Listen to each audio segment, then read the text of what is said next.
పట్టుకోవడం మీ వంతు, పట్టించుకోకపోవడం మా వంతు, మా తంతు. అవినీతి నిరోధక శాఖ కాళ్లకు అనుమతుల బంధనాలట. దర్యాప్తు సంస్థ లేఖలకు స్పందించని ఆ శాఖ అధిపతులట. న్యాయ విచారణకు ముందుకు పడని అడుగులు, శిక్షలు పడకపోవడంతో అవినీతి యథాతథం. ఇవాళ రేపు ఏసీబీ కేసు ఏమైపోయిందంటే, ఏసీబీకి దొరకంగానే ఆడొక పింక్ ఇట్లా కోటర్ సీసా లెక్క 3 ఉంటాయి, నోట్ల కట్టర్ ఇట పెడతారు. ఇక అదే వార్త. ఇక తెల్లారా కేసు ఏమైంది అని ఫాలోఅప్ చేస్తే ఏముండదు. మనోడు రకరకాలుగా ఇన్ఫ్లుయెన్స్ చేస్తారు, రకరకాలుగా ఇన్ఫ్లుయెన్స్ చేసి ఆ కేసు నుంచి బయటపడతారు, మళ్ళీ పోస్టింగ్ తీసుకుంటారు, అవసరమైతే ప్రమోషన్స్ కూడా వస్తాయి. ఎంక్వైరీ చేయాలా, దర్యాప్తు చేయాలా, వాడు ఆస్తులు జప్తు చేయాలా, వాడిని అరెస్ట్ చేసి లోపలేయాలా, మనకు శిక్ష పడాలా? అవినీతి పరుల భరతం పట్టేందుకు అవినీతి నిరోధక శాఖ చేస్తున్న ప్రయత్నాలకు అనుమతుల పేరుతో ఆటంకాలు ఎదురవుతున్నాయట.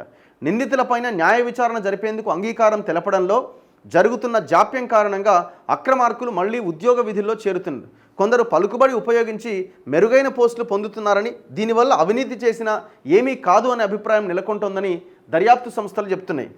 ఇది ఏ గవర్నమెంట్ అయినా గిట్లనే ఉన్నది. ఈ గవర్నమెంటు పోయిన గవర్నమెంట్ అని కాదు, ఏ గవర్నమెంట్ అయినా ఏసీబీ ఎవరి పరిధిలో ఉంటుంది? ముఖ్యమంత్రి పరిధిలో ఉంటుంది. ముఖ్యమంత్రే బాధ్యత వహించాలా. మరి ఎట్లా? వాడు అరెస్ట్ అవుతాడు, అరెస్ట్ అవ్వగానే ఆ HOD or department HOD or secretary permission ఇవ్వాలా ఎంక్వైరీ కోసం. వాళ్ళు ఇవ్వరు, లేట్ చేస్తూ ఉంటారు. కారణం ఏంటి? ఈయన ఎవరికో తెలిసినోడో లేకపోతే ఏ లీడర్ సహకారంతో అవినీతికి పాల్పడినోడో అయి ఉంటాడు. దెన్ ఇన్ఫ్లుయెన్స్ స్టార్ట్ అవుతుంది. ఇప్పుడు మీరు కూడా ఇందులో తీయాలి, ఏ సామాజిక వర్గానికి చెందిన అవినీతి అధికారులు ఎక్కువ మంది ఉన్నారు, ఎవరిని ఇన్ఫ్లుయెన్స్ చేస్తున్నారో లెక్క తీస్తే మొత్తం క్లారిటీ వస్తుంది. గత ఏడాది 152 కేసులైనాయట. ఈ ఏడాది 3 నెలల్లోనే 52 కేసులైనాయట. గత కొంతకాలంగా ఏసీబీ అవినీతికి సంబంధించి పెద్ద ఎత్తున కేసులు నమోదు చేస్తోంది. ఈ ఏడాది మొదటి 3 నెలల్లోనే 52 కేసులు నమోదు చేసి 55 మందిని అరెస్ట్ చేసింది. గత ఏడాది 152 కేసులు నమోదు చేసి 223 మందిని అరెస్ట్ చేసింది. కేసుల నమోదులో వేగం కనిపిస్తున్నప్పటికీ తదుపరి జరిగే ప్రక్రియలో జరిగే ఆటంకాలు దర్యాప్తు సంస్థల మానసిక స్థైర్యాన్ని దెబ్బతీస్తున్నాయనే ఆరోపణలున్నాయి.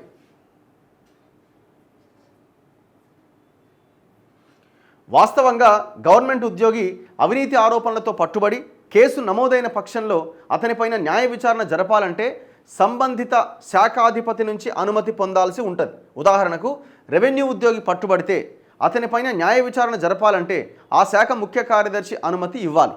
లేని పక్షంలో కేసు తీవ్రత ఆధారంగా క్రమశిక్షణ చర్యలు సరిపోతాయనో ట్రైబ్యునల్ ఫర్ డిసిప్లినరీ ప్రొసీడింగ్స్కు పంపి విచారణ జరిపించమనో కూడా చెప్పొచ్చు. నిర్ణయం ఏదైనప్పటికీ సకాలంలో ఏసీబీకి సమాచారం ఇవ్వాలి. వాస్తవంగా అలా జరగట్లేదని, తదుపరి చర్యలకు అనుమతులు ఇవ్వడంలో మితిమీరిన జాప్యం జరుగుతోందనే ఆరోపణలు దర్యాప్తు సంస్థ వర్గాల నుంచి వినిపిస్తోంది. సగం కేసులు పెండింగ్లో ఉన్నాయట.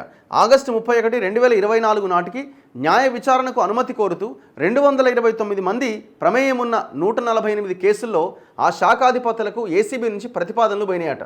86 మందికి సంబంధించిన 72 కేసుల్లోనే అనుమతి వచ్చింది. అంటే సగం కేసులు పెండింగ్లోనే ఉన్నాయి. ఆ డిపార్ట్మెంట్ హెచ్ఓడి పర్మిషన్ ఇస్తలేడు ఏసీబీకి. వాస్తవంగా ప్రభుత్వం నుంచి అనుమతి వచ్చిన తర్వాతనే అవినీతి ఆరోపణలు ఎదుర్కొంటున్న నిందితుడిపైన అభియోగ పత్రాలు దాఖలు చేస్తారు. ఆ తర్వాతే న్యాయ విచారణ జరుగుతుంది. అనుమతి ఇవ్వడంలో జరుగుతున్న జాప్యం కారణంగా ఆ ప్రక్రియ ముందుకు సాగట్లే. ఉదాహరణకు 2024లో ఏసీబీ దాఖలు చేసిన అభియోగ పత్రాల్లో ఒక కేసు 2018 నాటిదట. అంటే విచారణకు అనుమతి ఇవ్వడానికి 6 ఏళ్ల సమయం తీసుకున్నారట. అంటే వాడు ఎంత ఇన్ఫ్లుయెన్సో ఆ ఏసీబీ దాంట్లో దొరికిన ఆ ఎంప్లాయ్. లేదంటే వాడు సంపాదించిన డబ్బులని ఆ ముఖ్య కార్యదర్శికో లేకపోతే ఆ హెచ్ఓడికో ఎంత డబ్బులు ఇచ్చి దాన్ని ఆపగలిగిండు. లేదంటే ఏ లీడరు దీని వెనకాల ఉన్నాడు. సింపుల్, అంతే కదా, ఇంకంతకుమించి ఏముంటుంది. ఈ 2-3 అంశాలే ఈ మొత్తం వ్యవస్థ మొత్తం భ్రష్టు పట్టడానికి కారణమవుతున్నది. ఇక కొత్త వాళ్ళకి ఏముంది, వాడు 10 మంది చెప్తాడు, నాకేం కాదురా భయ్, నా వెనకాల వీడున్నాడు వాడున్నాడు అని చెప్తాడు. కొత్తని కూడా ఏముంది ఎవడు మనం సంపాదించిన తర్వాత ఎవరినైనా మేనేజ్ చేయొచ్చు.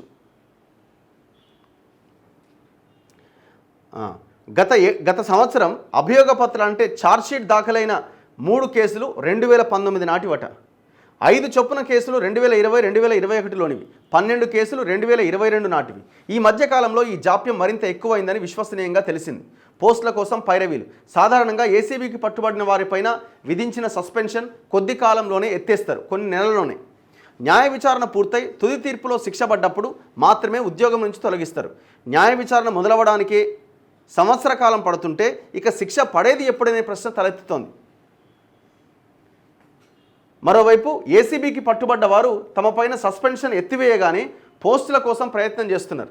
కొందరైతే పలుకుబడి ఉపయోగించి మంచి పోస్టులు పొందగలుగుతున్నారు. ఉదాహరణకు మున్సిపల్ శాఖలో పనిచేస్తూ ఆదాయానికి మించిన ఆస్తుల కేసులో పట్టుబడ్డ ఒక అధికారి ప్రస్తుతం ప్రభుత్వంలో అత్యంత కీలకమైన బాధ్యతలు నిర్వర్తిస్తున్న ప్రముఖుని వద్ద పనిచేస్తున్నట.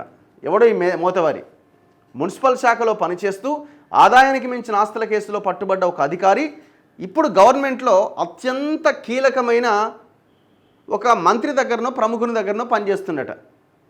సస్పెన్షన్ ఎత్తివేసిన తర్వాత మళ్ళీ ఎక్కడో ఒక చోట పోస్టింగ్ ఇవ్వాల్సిందే.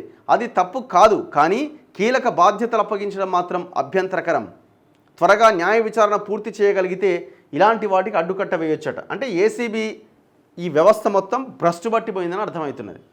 పనిచేసే నిజాయితీ గల ఆఫీసర్లు ఉన్నా వాళ్ళు ఏం చేయలేకపోతున్నారు. ఈ టోటల్ ఏసీబీ మొత్తం కూడా ముఖ్యమంత్రి పరిధిలోనే ఉంటుంది. మరి ఏం చేస్తున్నట్టు ముఖ్యమంత్రి గారు? ఏం జరుగుతున్నట్టు?